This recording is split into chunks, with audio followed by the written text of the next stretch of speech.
Nilivyolewa haikuwa madawa zikuwepo. Nilikuwa nagonjeka kila saa, nagonjeka na kuja hospitali wakati hata testing ilikuwa ukija ni kama 2 weeks. Hata kwa tunaona ni shida, hata mimi nilikuwa nasema hata sitaki nijue niko nayo. Na sikuwa nafikiri naweza kupata hiyo ugonjwa. Na nilikuwa naona ni pengine ni ugonjwa wa watu wengine. Sio kama mimi. HIV and AIDS is still a major killer disease in Kenya, even as efforts to combat it continue. In 2014, Kenya was ranked the 4th highest globally in HIV infections. Western Kenya has been the most affected, with Homabay County being in the lead. Beldina Achieng knows this very well. Vile nimeingia ndoa, mimba kwanza hiyo mimba nimegonjeka nayo. Nimegonjeka nayo kila mara, kwa tunaishi hapa karibu na hospitali hapa kabisa. Sasa ni kuenda tu dakika kidogo tunafika hospitali. Niligonjeka na sikuwa nimejua. Hata by the time nilikuwa nazaa nilikuwa mgonjwa sana paka nikawekewa hiyo dawa ya kuendose ya kuzalisha haraka ile maji. Na wakati hiyo ndio naona nilikuwa nimeshaipata already. Baadaye mtoto sasa vile alikatwa kitovu, ilianza yake ilikuwa ni kitovu. Ina leak. Wakati tunamleta tu hapa ina leak. Ili leak mpaka sasa mtoto akakufa kama yuko 2 months and a half. Akakufa. Ikakaa tena nikashika mimba. Sasa huyu mwingine alikaa mpaka 2.5 years. Sasa akifika 2 years akaanza kukonda sasa. Kuhara, kutapika. Na kama biko mbele ya watoto wengine kama wako pamoja namuona tu sio mtoto ana afya, nywele imesimama, tumbo imekuja kubwa, kichwa imebaki peke yake. Na alikuwa mtoto mnono, hata kumeona picha zake unamwona alikuwa amenona sana.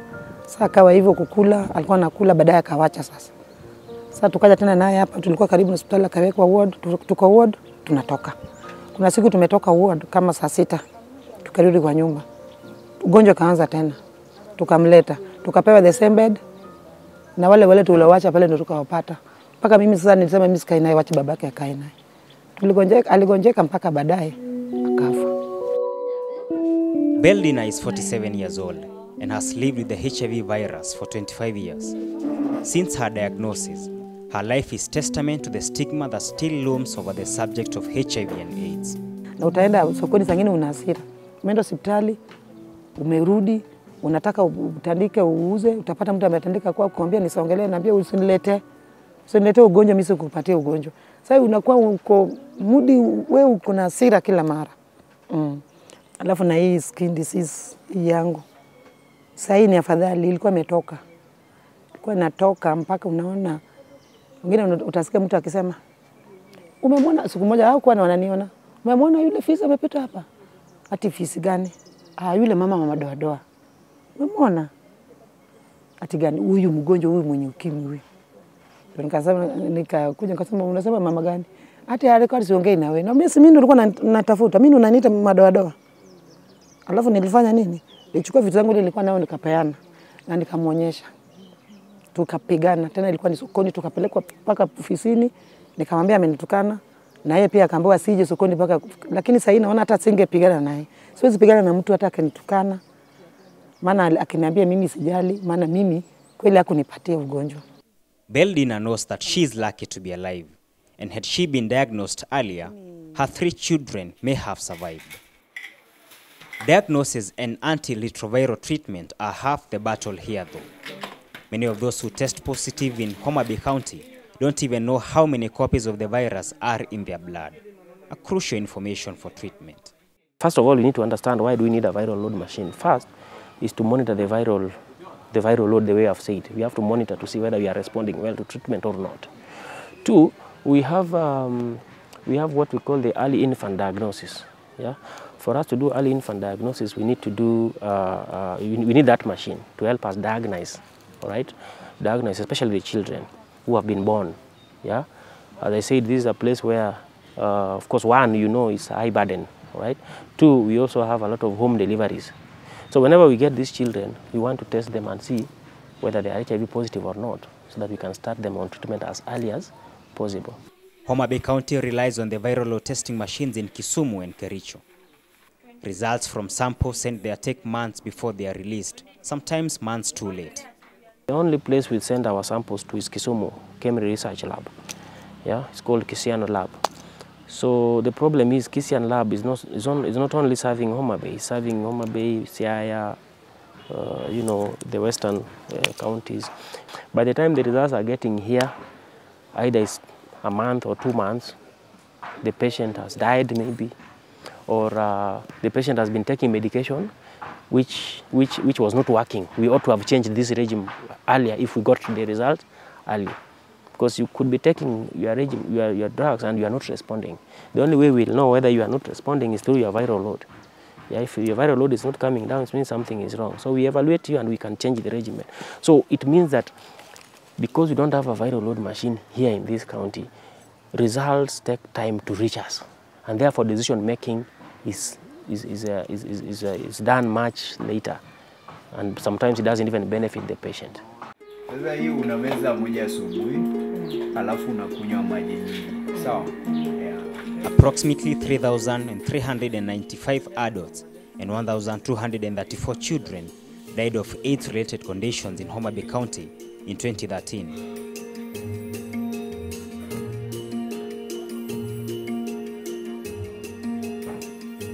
We rely on viral load testing machines outside Homabay County, and there's delay of getting the report.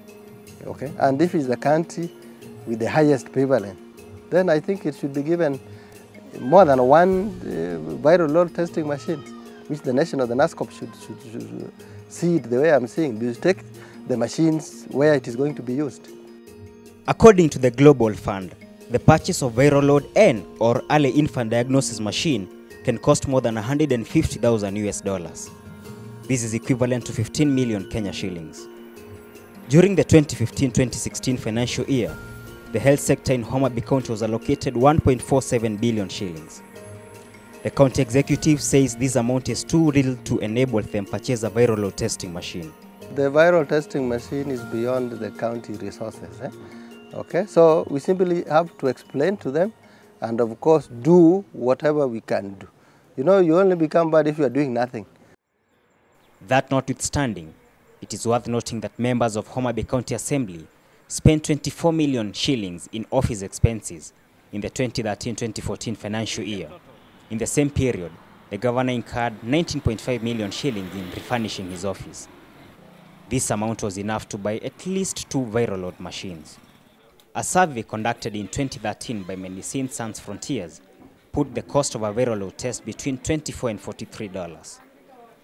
This is equivalent to 2,300 shillings and 4,300 shillings. In Homabay, we have even 150 people enrolled on care. And for 150 people, we test them twice a year.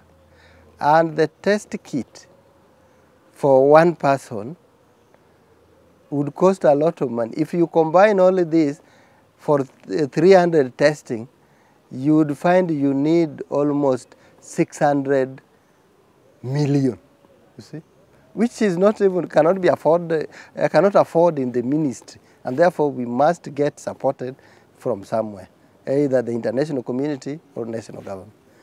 But why is it that Homabay County keeps leading in HIV prevalence in the country year after year? We also have one of the highest sexual debut. So like over 60% of the population had sex before the age of 15. In the informal settlements, we have discourse around, and you'll find that the lifestyle we live in the informal settlement, we call that they live a free lifestyle, whereby by the age of 12, a girl has already started experimenting with sex. By age of 14, a boy was already having sex. And you'll find that the reason why these girls, most of them, are pregnant is because they do sexual intercourse without protection. They experiment without condom use. Then they experiment without guidance. There's no information that is passed to them, letting them know of the dangers involved in having sex without using a condom. And again, you'll find that some women in the informal settlements do send their daughters to prostitute so that they can make ends meet. Wife inheritance and the fact that Homabay consists largely of an uncircumcised community contributes to HIV prevalence. When somebody dies and leaves a young woman, this woman has to be taken over. And in fact, in some areas, the woman even don't have a choice. You are given the person to take over. And without, you don't have the authority to refuse. I will call it the terrorism, or jateru. For example, there's a man who is known to be a terrorist in the effect that he is known to be inheriting many women. So that if a man in a village has, for example, 6 women whom he has inherited, you'll find that they love sexual encounter without using protection. Homabay County lies along the shores of Lake Victoria, and this makes fishing a major economic activity. This is often characterized by a lot of sexual encounters. In this case, you'll find that there's a man who is now the jaboya and a woman who is now the fishmonger. So utapata kwamba when this woman goes to get fish and fish is scarce, other women might lack, but her, she will get. Then in the end, there'll have to be a sexual encounter between these two people. The statistics notwithstanding, HIV patients in Homabay County have to deal with insufficient health resources and shoulder an AIDS burden that sometimes costs their lives. Some patients have discontinued their anti-retroviral treatment out of desperation. A woman died, and when we entered the house, we found that drugs, ARV drugs, were in that house. And you'll find that she was going to the hospital and picking the drugs, but not taking the pills. Reasons is that she wants to be seen as a daring so that she's not traced as a defaulter, while back at home, she's not taking her medication, and this one also led to her death. Beldina knows too well the danger of discontinuing medication or using the drugs wrongly. I have a friend pia alikuwa anachukua dawa. Na kuna siku alichelewa kama 4 days. Haja kuchukua dawa, haja meza. Alikuwa ni mtu wa safari, ameenda kuchukua vitu Busia kukuja au kubeba dawa. Kukuja akachukua hizo madawa, ni dawa ya kumeza asubuhi na usiku. Alizichukua zote. Asubuhi, usiku, asubuhi for 4 days. Kazimeza in one go. Hakulala kesho yake alikufa. But not every HIV patient in Homabay County is as bold and confident as Beldina. Those who go to collect those drugs, they kind of sneak, okay, because of the stigma. If somebody is a teacher, he will go to his normal school and then sneak out of school to go and collect the drug. And when, after immediately leaving the clinic, he will get rid of the packet. Some even get rid of the container. They change the drugs into their own containers. Because, you see, he doesn't want his colleagues to know that he's carrying those drugs. So, immediately you leave the hospital, like Homabay Hospital, there is a corner you find them throwing those packets. Although various interventions have been put in place, a lot more needs to be done. When we talk about 1998 approach, it's a programmatic approach. It's not only in Homabay, but it's just countrywide. It says that if you want to meaningfully control the epidemic, then 90% of the people who are living with HIV must know their status. And 90% of the people who know their status must be put on treatment. And 90%, the third 90% of the people who are on treatment must get viral suppression. When your viral load is suppressed, chances of transmitting are minimized.